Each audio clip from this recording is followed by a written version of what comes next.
right, our next question also comes from the Instagram. Bay.7655 asks, what's your best advice to someone who is doubting God? I went through those times. I still go through them, as you've already mentioned.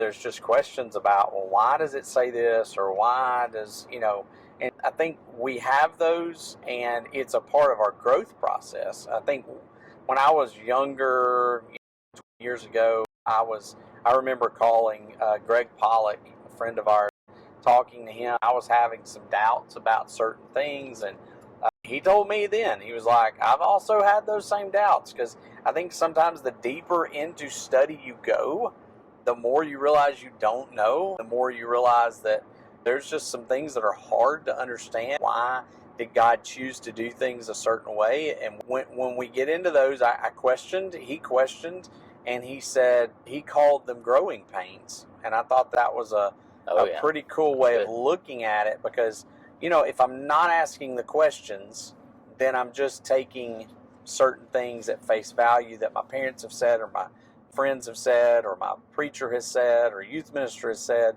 When I start questioning some stuff, then I start really growing and going, okay, this is why I believe what I believe. This is how I can reconcile God with science, or God with whatever it is. But I've got to go through that experience myself.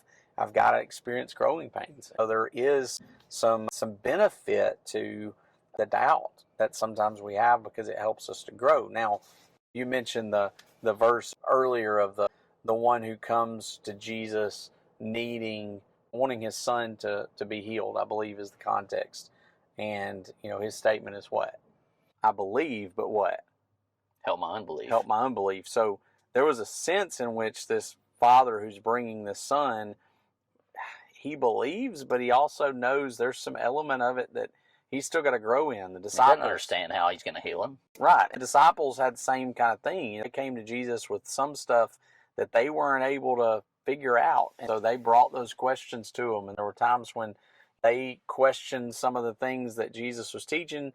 Jesus had to tell Peter, even right near the end, get behind me, Satan, because the things that you're focused on are not the things of God. My thoughts are not your thoughts. My ways are not your ways. There are going to be aspects of God that we can't understand, that we can't fathom. And that's always going to be true.